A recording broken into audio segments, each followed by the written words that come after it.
हुआ कुछ ऐसा था कि मेरी मदर के बाल बहुत लंबे हैं। उस टाइम का उनके घुटनों से भी नीचे थे, जब मैं छोटी थी। तो मम्मा के मतलब कभी भी वो ऐसे केयरलेस ही रहीं, क्योंकि कभी कोई ऐसा कुछ हुआ नहीं था उनकी लाइफ में। एक दिन ऐसा हुआ कि वो नहाने गई और उसके बाद जो उन्होंने कपड़े वगैरह वॉश करे थे, वो उनको फैलाने के लिए असर मगरिब के दरमियान का टाइम था, छत पे चली गई। कभी लाइफ में ऐसा कुछ हुआ नहीं था, तो ध्यान भी नहीं रखा कि ऐसा कुछ हो सकता है। और वो छत पे चली गईं और उन्होंने कपड़े फैलाए, लेकिन वो कहते हैं ना कि जब होने वाली चीज़ होती है तो आपको कुछ भी पता नहीं चलता और आपके मतलब आप खुद ही कुछ ऐसी मिस्टेक्स करने लग जाते हो कि आपको पता ही नहीं चलता सही हो रही है गलत हो रही है। तो खैर इसी तरह मम्मा ऊपर छत पे बैठ गई कपड़े फैलाने के बाद, और उसके बाद बैठी वहाँ पे, और बैठे बैठे वो टिक लगा के लेट गई।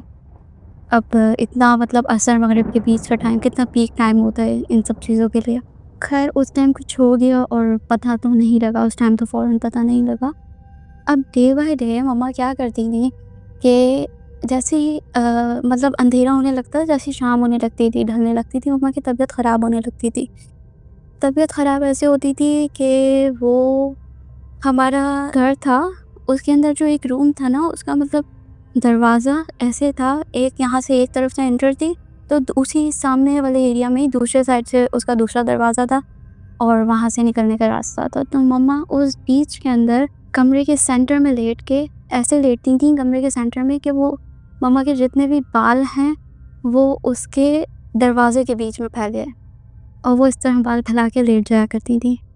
अच्छा, उस टाइम मैं कोई 7 इयर्स की थी और मेरी बड़ी बहन थी, वो 12 इयर्स की थी। तो अच्छा, बच्चे थे, ये पता था कि मम्मा ये गलत हरकत कर रही हैं, लेकिन ये नहीं पता कि इन सब चीज़ों से रिलेटेड भी कुछ हो सकता है। हम घर में होते थे, मम्मा ऐसे करने लग जाती थी, पापा आते थे, उन्होंने 2-3 दिन देखा, बट पापा ने कुछ बोला नहीं, क्योंकि वो थोड़ा शायद समझ गए थे या क्या था, बट उन्होंने कुछ बोला नहीं। और उस टाइम वो क्या करती थी, मैं मूवीज़ देख रही होती थी, कभी टीवी देख रही होती, कभी कार्टून पापा के साथ देख रही होती थी, तो वो मुझे कहती थी कि आप हानिया को मेरे पास भेज दो। तो अब ऐसे होता था कि मैं, ज़ाहिर बात है छोटी थी, तो मम्मा के प्यार में चलो चलो मम्मा बुला रही हैं, और मैं मम्मा के पास जाके लेट जाया करती थी। अब मम्मा मुझे उस टाइम कोई बात नहीं करती थी, सिर्फ़ लेटाए रखती थी अपने पास और मैं लेटी रहती थी। लेकिन अब बच्ची थी, ज़्यादा दिन नहीं कर सकती थी। अब सैटरडे संडे जब हुआ, तो पापा ने पूरी रूटीन देखी मम्मा की कि मम्मा क्या कर रही हैं, और उसके बाद जो है पापा को समझ आ गई थी चीज़ें कि कुछ तो गलत है। और फिर उस दिन जब मैं पापा के साथ टीवी देख रही थी, तो मम्मा ने मुझे बुलाया, कहा कि हानिया को मेरे पास भेज दो। तो और उस टाइम मम्मा की अपनी आवाज़ नहीं होती थी, बहुत भारी आवाज़ होती थी। लगता नहीं था कि मम्मा बुला रही हैं, लेकिन फिर भी बच्चे थे, हम प्यार मोहब्बत में चले जाते थे। मैंने कहा मैं आ रही हूँ, और पापा ने कहा कि नहीं, हानिया नहीं आएगी आज। तो मम्मा ने कहा कि उसको भेज दो मेरे पास, जबकि वो मम्मा पापा से ऐसे भेज दो या कर दो करके बात नहीं करती थी, कर दें करके भेज दें करके करती थी, बट वो कहती थी भेज दो। पापा ने मुझसे कहा कि आप नहीं जाओगे आज वहाँ पे, यहीं बैठी रहो। मैंने कहा ठीक है।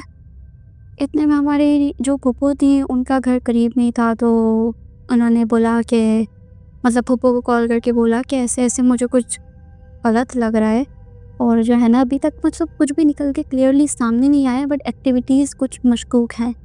इन बच्चों को आगे ले जाओ यहाँ से अभी। फूफो आई, अपनी 2 उनकी बड़ी-बड़ी बेटियाँ थीं, उन दोनों बेटियों के साथ आईं और हमें लेने के लिए आई थीं।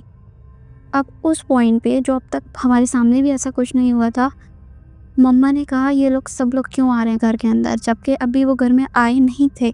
तो पापा बोलते हैं बच्चों को लेने आ रहे हैं, बच्चे ऐसे ही रुकेंगे, सैटरडे संडे है, आगे वीकेंड्स हैं, छुट्टियां हैं, तो बच्चे रुकेंगे, ऐसा कुछ भी नहीं है मसला। पापा नॉर्मल बिहेव करने लगे। खैर फूफो आई, अंदर आई, उन्होंने देखा। अच्छा, उस टाइम मम्मा की आइज़ भी रेड हो जाती थी, चेहरा भी बहुत डिफरेंट हो जाया करता था। तो अच्छा, वो और कभी भी, लेकिन उन्होंने अपने बच्चों को नुकसान नहीं पहुँचाया उस कंडीशन में भी। खैर उसके बाद फूफो आई, फूफो ने कहा, अब फूफो भी डर गईं कि ये क्या चल रहा है, हमें तो पता भी नहीं है। और हमें पापा ने कहा खैर बच्चों को तो लेके अभी फ़िलहाल तुम लोग चले जाओ, मैं हूँ अभी साथ में इसके।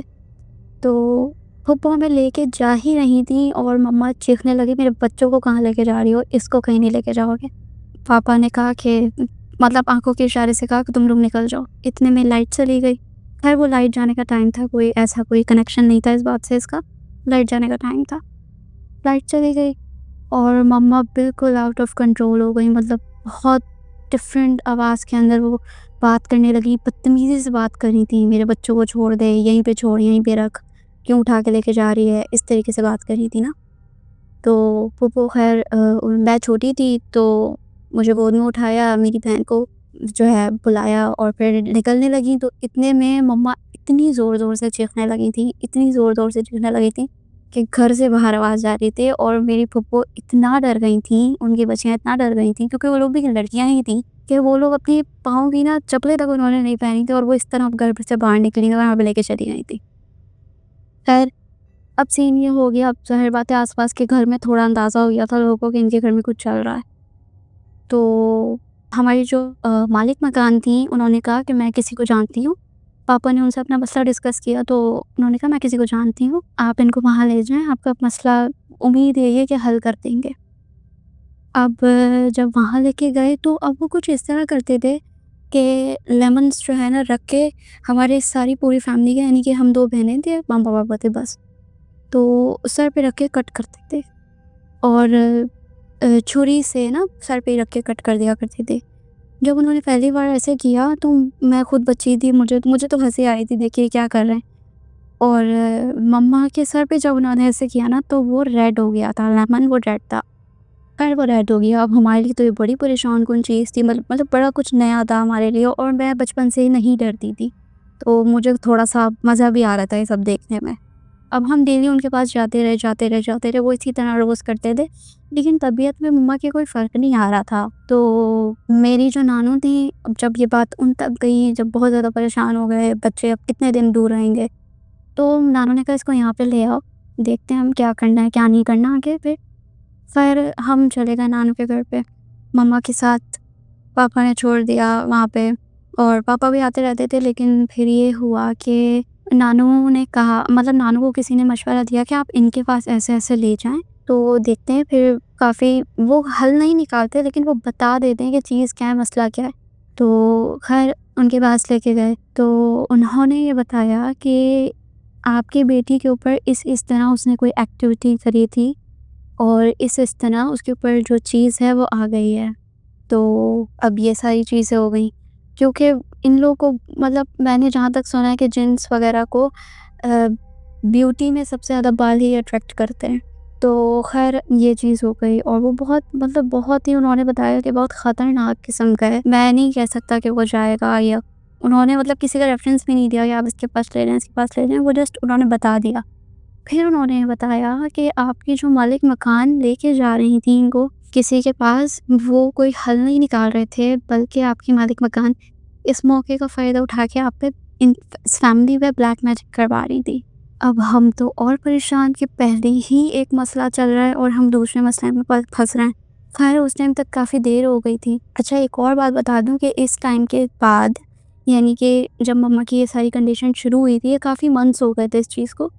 और जब कंडीशन शुरू हुई थी उसके 1-2 मंथ्स बाद पता लगा था कि मम्मा प्रेग्नेंट है। तो ये कंडीशन और ज़्यादा ख़राब हो गई थी, मतलब बहुत ज़्यादा टेंशन पे टेंशन्स बढ़े जा रही थी। तो ख़ैर अब ये होता रहा। उन्होंने ये भी बताया कि या तो जो आपकी बेटी है, या तो वो इसको लेके जाएगा, या जो जो बच्ची होने वाली है वो उसको लेके जाएगा। लेकिन वो किसी एक को लेके जाएगा लाज़मी। अब मेरी नानू इतनी ज़्यादा थी नहीं, किसी को जानती थी नहीं, मतलब बहुत सिंपल सी औरत थी वो। ख़ैर कोई ऐसा मिला भी नहीं कि जो इलाज कर दे। उस टाइम में ये सारा 9 मंथ्स का जो टाइम पीरियड था ये गुज़रा। अब उस टाइम जब हम नानू के घर पे थे तो ना मम्मा असर से मगरिब के जो दरमियान का टाइम था ना, उस टाइम चीखे मार-मार के ना हँसना शुरू कर देती थी कि बचा लो, जिसको बचाना है बचा लो। और फिर ऐसे हँसते-हँसते रोना शुरू कर देती थी और जो रो रही होती थी वो मेरी अपनी मम्मा रोती थी, ये पता लगता था हमें। लेकिन जो हँस रहा होता था ना, हँसते-हँसते जब वो रोती थी, और वो रोने का टाइम वो होता था जब वो उनकी बॉडी से जाता था और वो रोने लगती थी और वो कहती थी मुझे बहुत दर्द हो रहा है, बस मेरे ऊपर चादर डाल दो और क्या कहते हैं मुझे अकेला छोड़ दो, कमरे से सब बाहर चले जाओ। और ये सारी चीज़ें होती थी। और ये अच्छा, मैं मेंशन करना भूल गई, मम्मा ये चीज़ें पहले भी करती आ रही थी कि मुझे अकेला छोड़ दो और चादर डाल दो मुझ पे, कोई नहीं आए पास। तो खैर ये सारी चीज़ें हो गई, उस टाइम कोई इलाज नहीं हो सका। अब वो जब डिलीवरी का टाइम आया, सब कुछ नॉर्मल था, टेस्ट चल रहे थे, सब कुछ ठीक था डॉक्टर्स के हिसाब से। लेकिन जब घर से निकले हैं और जब हॉस्पिटल गए हैं, हॉस्पिटल जाने तक के बाद भी सब ठीक था, बच्ची बिल्कुल नॉर्मल थी। लेकिन उसके 5 मिनट पहले, उसके होने से बिल्कुल 5 मिनट पहले उसकी हार्ट बीट बंद हो गई और डॉक्टर को समझ नहीं आया ये क्या हुआ है। तो उन्होंने जल्दी-जल्दी में ऑपरेट किया और उनको तो बिल्कुल वो शॉक्ड हो गए थे, कैसे अभी-अभी तो बिल्कुल सब कुछ नॉर्मल था, नॉर्मल ही होना था सब कुछ, पर अचानक से सब कुछ चेंज हो गया। मम्मा बताती हैं कि मम्मा ने उस बच्चे को हाथ में भी नहीं लिया था और मम्मा के साथ मतलब ज़ाहिर-सी नानू भी थी, उनकी बहन भी थी। तो हमने तो देखा नहीं और मैं तो बहुत रोई थी बाद में कि छोटी बहन आनी थी, आई नहीं। तो मम्मा बताती हैं, खैर उस टाइम तो हम बच्चे थे, उस टाइम नहीं बताया, जब हम बड़े हुए तो हमें बताया कि उसकी कंडीशन ऐसी थी कि वो एक तो बहुत प्यारी थी, बहुत ज़्यादा प्यारी थी, मतलब बहुत ज़्यादा गोरी थी, एक एक्स्ट्रा गोरे बच्चे नहीं होते, वो वैसी थी। दूसरी चीज़ ये कि मम्मा ने ये बताया कि उसकी जो लिप्स थे ना, लिप्स और जो मुँह खोल के डॉक्टर्स ने अंदर से देखा था, वो सब ब्लैक था। नीला भी नहीं था, सब ब्लैक पड़ चुका था और मम्मा ने उसे गोद में भी नहीं लिया था। उसके बाद से मम्मा का कोई इलाज नहीं हुआ, मेरा बताने का मकसद ये है कि उनका कोई इलाज नहीं हुआ और वो अपने आप ठीक हो गईं। और फिर यही पता लगा हमें कि जब हमने पता करवाया तो उन्होंने कहा कि मैंने आपको पहले ही बताया था कि या तो वो आपकी बेटी को लेके जाएगा या तो वो जो बच्ची होने वाली है, उसको लेके जाएगा।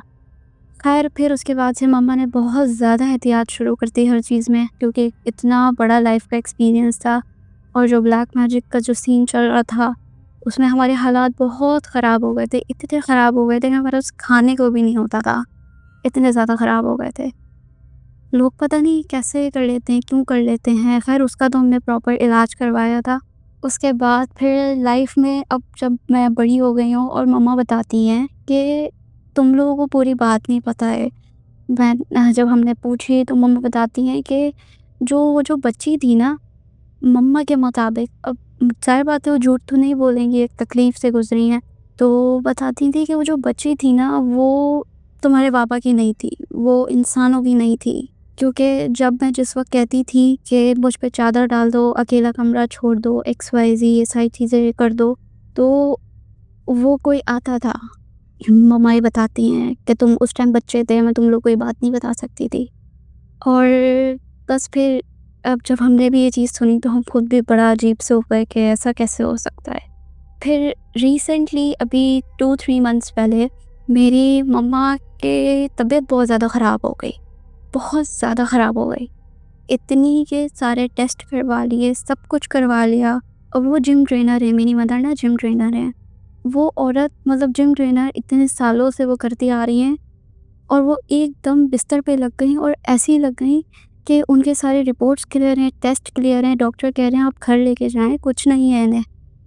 और वो बिल्कुल बिस्तर से लग गईं। अब हम बहुत परेशान, मैं इतना परेशान क्योंकि मेरी बड़ी बहन की शादी हो चुकी है। मैं मतलब मैं मुझ पे ही सारी रिस्पॉन्सिबिलिटी आ गई। मैं जॉब भी करती हूँ और छोटी बहन है वो स्कूल गोइंग है। फादर हमारे हैं नहीं, अब डिवोर्स हो चुकी है। तो मेरी मम्मा की खाला आईं, उन्होंने मुझसे बोला कि बेटा ये मसला ऐसा नहीं है जैसा तुम समझ रही हो, बीमारी नहीं है ये। मैंने कहा लग तो मुझे भी रहा है, लेकिन क्योंकि ये अंधेरा होता है, मतलब रात होने लगती है और ये कहती हैं मगरिब के टाइम, फिक्स मगरिब के टाइम कमरे से बाहर चली जाओ और अंदर नहीं आना, लाइट्स ऑफ कर दो।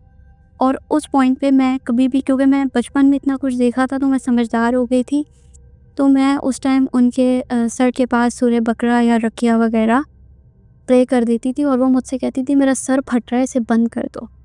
लेकिन मैं चलने देती थी, मैं उनके पास बैठी रहती थी और चलने देती थी। खैर उन्होंने ऐसी कोई एक्टिविटी नहीं करी, मतलब कोई उनके ऊपर कोई ऐसे पोजेशन वगैरह ऐसा कोई केस नहीं था। फिर जब हमने पता करवाया तो पता ये चला कि जो मम्मा हैं उनके ऊपर ब्लैक मैजिक करा दिया गया है। अब हम बहुत परेशान थे, ना हम किसी के अच्छे में, ना किसी के बुरे में। लोग ऐसा क्यों करते हैं? लेकिन लोगों को जो हमें खुद को पता है कि लोगों को जेलसी ये थी कि एकदम रिसेंटली डिवोर्स हुई और फिर बच्चियों ने घर सँभाल लिया। कोई लाइफ़ में चेंज नहीं आया, हमसे नहीं माँगा, हमसे नहीं हमारे आगे नहीं झुके। तो ये तकलीफ़ लोगों को थी शुरू से। तो ख़ैर मैं और अपनी मम्मा की जो ख़ाला थी उनके साथ मम्मा को मैं ऐसे लेके गई हूँ कि मम्मा अपने पाँव पे चल के नहीं गई हैं। और सारा-सारा दिन बिस्तर पे पड़ी रहती थी, सोती रहती थी, खाने का नहीं पता उन्हें। खाना 6-6 टाइम दो 1 दिन में और फिर शाम को कहती थी तुम लोगों ने तो मुझे खाना ही नहीं दिया है और किसी दिन खाना ही नहीं खाती थी। ख़ैर बच्चों वाली बिल्कुल बच्चों वाली कंडीशन हो गई थी उनकी, कोई बात याद नहीं थी उन्हें, इवन कि उनको ये भी नहीं आती मैं उनकी बेटी उनको ये भी नहीं याद थी। और वो सिर्फ़ मुझसे एक ही बात कह रही थी उस दौरान पे कि तुम शादी कर लो, तुम शादी कर लो, तुम शादी कर लो। और इस बात पे लेके हमारी इतनी बहस होती थी, इतनी बहस होती थी कि मतलब बिना बात की बहस हो रही है। मुझे पता है मम्मा की कंडीशन कैसी है बट मैं भी चुप नहीं हो रही हूँ।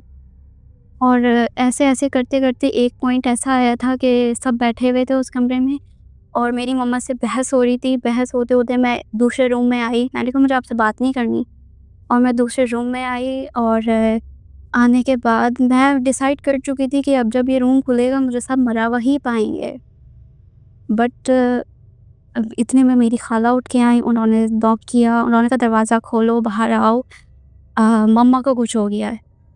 अब मैं परेशान कि ऐसा कैसे हो गया? मैं जस्ट तैयारी ही कर रही थी कि अब बस मैंने निकलना है और मैं उस टेंशन में मैं दरवाज़ा खोला, मैं भागती भी गई तो मम्मा मतलब मैं बता नहीं सकती आपको कि वो मेरे लिए कैसा मोमेंट था। मम्मा बिल्कुल बिस्तर पे गिरी हुई थी और ना हाथों में आ रही थी, कुछ भी नहीं। और मैं डर गई, मैं उस सेकंड पागल भी हो सकती थी कि ये मेरी वज़ह से ना हो जाए। और मैं पागलों की तरह उन्हें उठाने में लग गई कि मम्मा बस किसी तरह एक बार उठ जाए, एक बार उठ जाए, वैसा कुछ भी नहीं करूँगी। ख़ैर मम्मा बहुत देर बाद उठी, 10-15 मिनट बाद उठी और उसके बाद कहने लगी मुझे आइसक्रीम खिला दो। मैंने कहा अच्छा। और उस टाइम वो इतनी आइसक्रीम खा रही थी, इतनी आइसक्रीम खा रही थी कि मैं उन्हें फ्रिज में ला के रखी हुई थी और उनको जस्ट मैं आइसक्रीम दे रही थी। ख़ैर हम जब जिनके पास उन्हें लेके गए तो उन्होंने बताया कि ब्लैक मैजिक कराया हुआ है और इनका प्रॉपर इलाज होगा और ऐसा कराया हुआ है कि सर के बाल से लेके पाँव के नाखून तक। और सिर्फ़ इसका आखिरी हल ये है, ये औरत पागल हो जाए, इसका सब कुछ ख़त्म हो जाए। और मम्मा लिटरली ऐसा करने लगी थी, मम्मा घर से बाहर निकली एक दिन।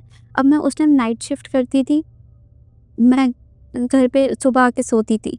अब मैं सारा दिन सो रही हूँ मुझे नहीं पता, मैं थोड़ी-थोड़ी देर उठने की कोशिश करती थी लेकिन सारा दिन नहीं जाग सकती थी। तो मैं जिस टाइम सो रही हूँ एक दिन मम्मा घर से बाहर निकल गईं। घर से बाहर निकल गईं और अब मैं परेशान कि मम्मा कहाँ है? पूरा दिन गुज़र गया मम्मा नहीं आई। और मैं उन्हें बहुत ढूँढा, कहीं पे भी नहीं पता चला। फिर आखिर में इनको 2 लोग घर पे छोड़ के गए और इन्होंने कहा कि ये सुबह से लेके ये उसी सड़क पे बैठी हुई हैं। ये सुबह मतलब वो सुबह 10 बजे निकली हैं और रात को 9-10 बजे वो लोग घर लेके आए कि ये उस सड़क पे बैठी हुई हैं और ये बेहोश हो गई थी। तो हमने सोचा कि इन्हें उठा के घर पहुँचाएँ इनके, क्योंकि हम यहाँ तक लेके आए, फिर इनको कॉर्नर वाले होटल के अंकल जानते थे। उन्होंने आगे 2-3 लोगों से पूछा तो ऐसे करते-कराते घर ढूँढते-ढूँढते हम यहाँ तक आए हैं।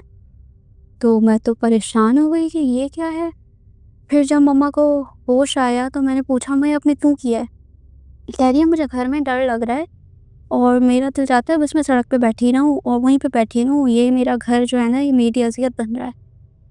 मैंने कहा अच्छा। फिर जाके मैंने उनको ये सारी कंडीशन बताई कि ये हरकतें करने लगी हैं, अब मैं किस हद तक कंट्रोल करूँगी, क्या कुछ देखूँगी। तो ख़ैर उन्होंने दिल से मेरे लिए दिल से दुआ निकलती है उनके लिए कि अल्लाह उनको हर किस्म का दुनियावी आखिरत का सारा सुकून नसीब करे। और उन्होंने इलाज करा मम्मा का और उन्होंने ये बोला था जब मैं उनके पास गई थी कि आपकी मम्मा बेशक अपने पाँव पे चल के नहीं आई हैं लेकिन जाएँगी अपने पाँव पे चलती हुई। और अल्लाह का शुक्र है उसके बाद सब सेट हुआ। लेकिन उन्होंने बोला कि अब लाइफ़ में कुछ भी हो, सब कुछ सेट भी हो जाए, ना किसी से डिस्कस करना, ना किसी के आगे शो करना कि क्या हो रहा है या क्या नहीं हो रहा है। क्योंकि जिसने भी कराया है वो आपका अपना सगा रिश्ता है। और जो हमारा डाउट था वो था हमारी बड़ी मामी पे, क्योंकि उनकी ख़ानदान में किसी से भी नहीं बनती है। और लास्ट मेरी जो बहन की शादी पे उन्होंने लड़ाई की थी और उन्होंने बोला था कि देख लेना खुशियाँ तो नहीं आएँगी आपके घर में, ये वो XYZ। और उन्होंने कोई 20,000 रुपए दिए थे, मामू थे, सगे मामू थे। 20,000 रुपए दिए थे और एंड हम वो पैसे ना उनके घर पे लेके गए देने के लिए, कि हम उनसे बात करेंगे और ये पैसे दे के आएँगे। और उन्होंने कहा कि हाँ, उन्होंने मतलब हमारे देने से पहले कह दिया कि वो जो पैसे दिए थे ना, अब तुम शादी में नहीं आ रहे हैं, वो जो पैसे दिए थे ना वो भी दे दो और खुशियाँ तो तुम्हारे घर में नहीं आएँगी। उनकी ये वर्डिंग थी। तो उन्होंने ख़ैर उन्हें पैसे दिए और आ गई थी, लेकिन मुझे नहीं पता था कि वो शायद इस हद तक भी गिरेंगी।